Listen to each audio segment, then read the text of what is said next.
Next up at UFC Charlotte, we have Daniel Rodriguez taking on Ian Garry in the feature fight of the evening. Jacob and I are split on this fight for sure. We got Daniel Rodriguez 17-3 overall, 4-1 in his last 5. He's coming off the third round submission loss to Neil Magny, but if you remember, he had like a 3-month stretch there where he was booked, not booked, short notice, fight was rescheduled. He had a lot going on in that couple of month span there, and that could have affected. If he doesn't get taken down in that third round, he wins that fight. He was winning that fight. It was a close fight, but yes, because he was my lock of the week that week, and that was not a fun watch for me.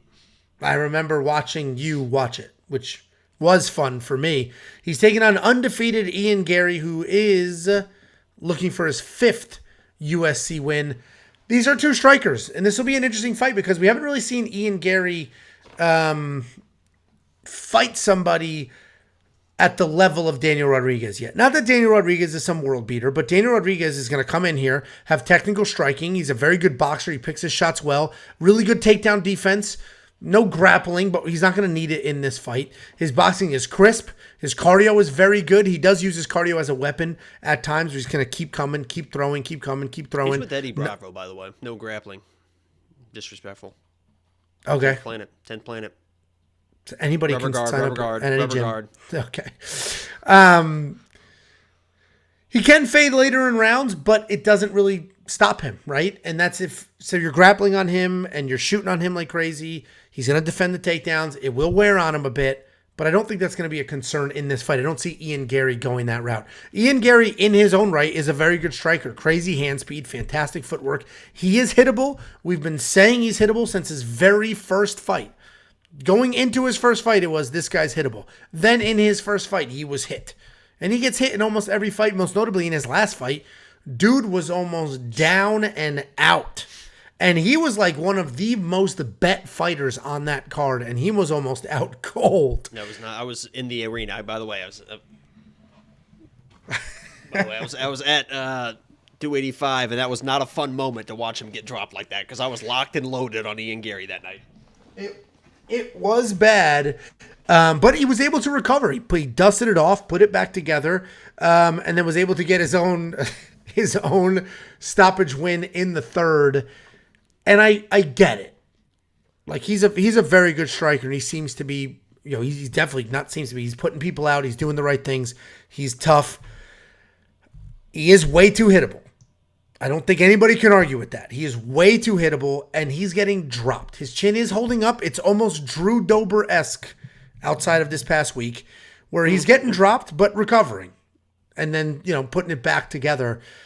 But I think Daniel Rodriguez is a little different. Daniel Rodriguez is a lot better than some of these other guys that Ian Garry's been fighting. If Daniel Rodriguez, who doesn't have insane one-punch power, but he's got very good volume, very good accuracy, and is a good striker, if Kenan Song got to Ian Garry like that, I could see Daniel Rodriguez getting to him more often. Probably not going to drop him, right? Because he doesn't have that same insane power. But I think Daniel Rodriguez is a solid underdog. People hate that pick. Some people love it. I mean, I guess that's what happens. We have 13,000 subscriers. We're going to get both sides. Say it again. Oh, my God. My nipples got hard. It is. Hey, listen. I'm almost proud of 2 it million. too. We'll have 2 million views this week. This month. Yep. It's all going well. Okay, I can hear the rubbing. But I do think Daniel Rodriguez is a solid underdog here. I think he's going to be the best striker that Ian Garry has fought so far, without a question. Who else could it possibly be? I was impressed with how Ian recovered in the last fight, but if that was against Daniel Rodriguez, I don't think Daniel would have given him the time to recover. He would have immediately poured it on and immediately come forward, immediately started touching him up again, where Kenan was like shot a working. takedown. Yeah, it was like working other stuff. Like, what are you doing? doing? See that? How many times do we see somebody hurt somebody? I think last week it happened to somebody. It's like, what are you? I've sitting here on these live streams like, what are you doing? Get off of them. Holy shit. It makes absolutely no. We did see it in the last week. The dude fighting Joseph Holmes, Claudio Ribeiro. Yeah, that's what it was. Yeah, because I'm like, get that stupid fucking guy out of there. Just clocks him. Joseph Holmes and he shoots a takedown. I was like, holy shit, dude, what are you doing? Well, go ahead. That's my pick. Let me just first say, Jesse, My dude, I got the D-Rod poster behind me, D-Rod former lock of the week, and I will say that these odds are some of the most disrespectful fucking odds I've ever seen in my life. D-Rod in no way, shape, or form should be a plus 265 to Ian Garry. Now, I'm also a huge Ian Garry fan. I think Ian Garry, as a person, a little bit of a douchebag, right? I mean, he comes in, he tries to be the Conor McGregor stuff, he tries to talk the talk, everything's scripted, he doesn't do it very well, and I understand why people... last name. Yeah, and I understand... That's your man. That's your minus Machado. 300 That's favorite. Machado. Took his wife's last name. Ian Machado. But I will say, if you put all that stuff aside, I think he is a fantastic striker. I mean, very, very clean. He's got to clean some stuff up defensively. I agree.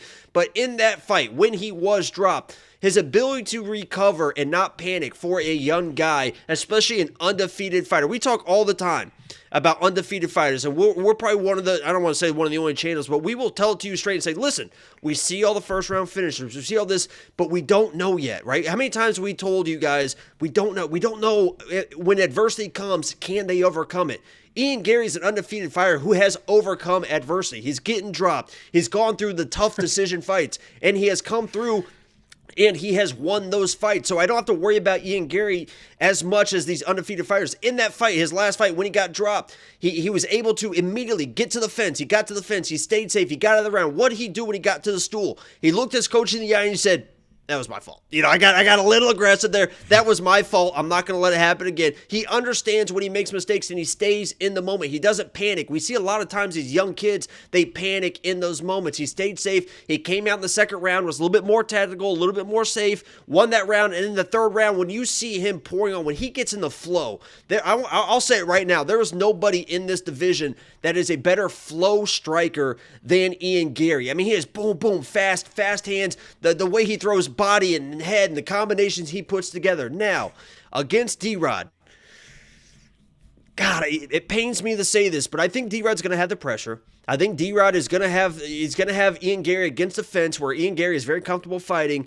And D-Rod is a very proud guy. He's a very proud guy. He's a very proud fighter. And I assume he feels extremely disrespected. This kid's coming in. I'm almost a 3-1 dog to this kid. And he's looking at this kid. I think he's going to get a little bit too aggressive. He might touch Ian Garry early, and he's going to overextend. And when you overextend against Ian Garry, he will just absolutely pick you apart. And I just see that happening to D-Rod in this fight. I have nothing against D-Rod. This is a great test for Ian Garry. This is one of those fights where it's like, are you real or are you not? And we're going to find out if Ian Garry is going to reel. D-Rod is a great test for him because he does have the boxing. I just think he's going to get a little bit too overextended, and Ian Garry's going to be there with the counter strikes. He's just so fast. This guy's so fast, man. So Ian Garry's going to be my pick. I'm pretty confident in it, but I got all the respect in the world for D-Rod, and these odds are crazy. If I'm putting these, I think Garry should be the favorite, like minus 150, minus 175. I would probably bet something like that, but I'm staying away from that. Let's let him get through the D-Rod fight, and then we can start loading up on the kid. Yeah, listen, I'm on the Daniel Rodriguez side. It's a low confidence pick, right? I'm not swinging from the rafters and doing anything with Rodriguez in it. I'm not Pete Rodriguez. Yeah, we exactly. got D-Rod. Hey, how about the D-Rod P-Rod parlay? Well, I would hate if that hit. So, no. But anyway, Daniel Rodriguez, you were right when you said Ian Garry's a flow fighter. This stat right here, you can't see my mouse. I'm hovering over the 7.2 significant strikes landed per minute. That stat from Daniel Rodriguez is why I personally don't think Ian's going to get the time to hit a flow. Daniel just keeps pumping it out there, especially when he doesn't have to worry about takedowns. He just lets his hands go, and that volume just continues to stay out there. He's not going to let this kid hit a rhythm. His chin is high. It's too high. So we're on opposite sides of this. Let's throw 100 on this at odds. What's that? Let's throw $100 on this with the odds. I just said I don't like the odds for Ian Garry. Why would I play that bet? Well, if we want to do 100 on the other fight, let's do one here too, and we're good. 2-1. I'll give you 2-1. I'll even give you better odds. I like the odds in the other one. I literally just said I don't like the odds of the Ian Garry. I'm not. I just lowered them for you. I lowered them from you 2-1. I'm giving you 2-1. I said I'd like it at 150. Don't you remember I just said that 2 minutes ago? An absolute dork. I'm not the one sitting here screaming like, oh, he's a lock. I mean, you were the one that was screaming that fucking Natan Levy was a lock. He's in my safety parlay. You should bet everything if you guys blah, blah. I didn't sit here and do that for Ian Gary. I said I don't agree with these odds. I think it should be minus 150. And you said I agree with his life choices and what he did with his last name. And it says a lot about you as a person. Make this, very progressive. Personal because you just got very caught. progressive. I didn't get caught. I offered you a bet and you declined. I offered you a nonsense bet.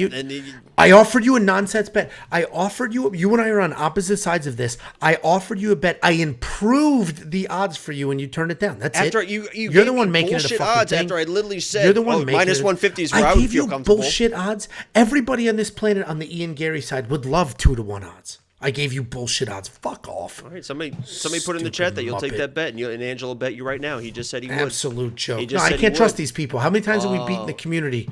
How many times have we beat the community and they don't pay? Let's see if a member pops up and says, "I'll take it, Angelo." We can trust our members. Let's see. Can we? I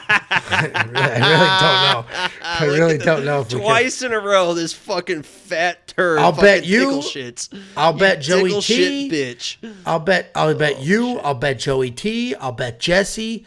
Names I see. Quint. I'd bet. Yeah, so am I though. I'd bet Quint. No, but you're naming everyone that's on the D-Rod side. I don't know what half those people are on. Jeff Lebowski. I trust Jeff Lebowski. That sounds like he said, "I'll take it." Name. So there you go. I don't know who the fuck this guy is. Anyway, $7,200 to $9,200. I will spend the $7,200 on D-Rod because I think that volume is really going to add up. Do you like Ian Gary on DraftKings at least? I think I respect D-Rod too much to put Ian Gary in my DraftKings, to be honest with you. I mean, it makes sense. He's not a guy that you're just going to put out. I mean, he's a tough guy, big-time chin. Yeah, EO. I'll bet EO. Yeah, exactly. That's why I can't bet the community anymore. Because if I lost, I would have paid up. It would have been a thing. Never hear the end of it. Then I win, and we just lose it. You know what's funny? You mentioned EO. Anybody doesn't. What's with Joey T? I'm on FaceTime, and the girlfriend said, "Wait, you got a we girlfriend? Get it, dude. Yeah, we get it. Holy shit, man!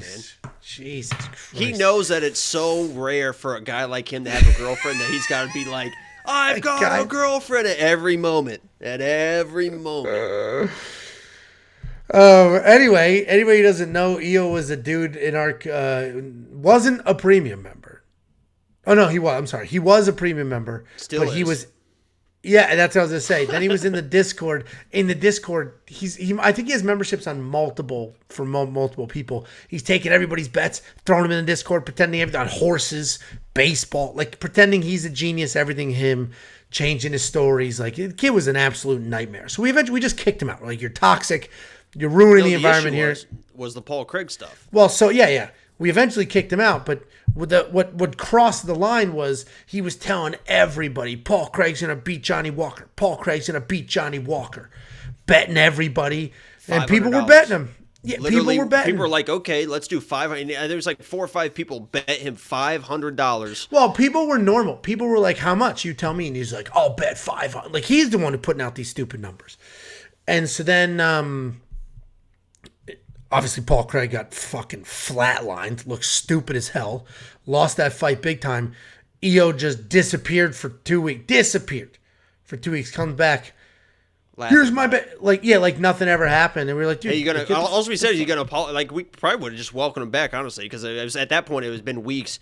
You going to apologize? No, I'm not going to apologize. It's like, all right, fucking idiot. See you, well, the best part about and if you're in here right now, you're a piece of fucking shit. Dude, he is. He is. Right. He's a premium member right now. He signs up. I don't know what he does with the bet. I've debated blocking his IP because we can do that to premium members. I debated blocking his IP, but I was like, no, fuck it. I'll take his $10. Let him go be toxic somewhere else, and we'll take the $10. Although he's probably giving away the safety parlay as if it's its own. That's probably is what he's doing. Anyway, kid sucks. If you want to be like EO, WeWantPicks.com. Become a premium member. You could be just like him. Just don't act like an asshole.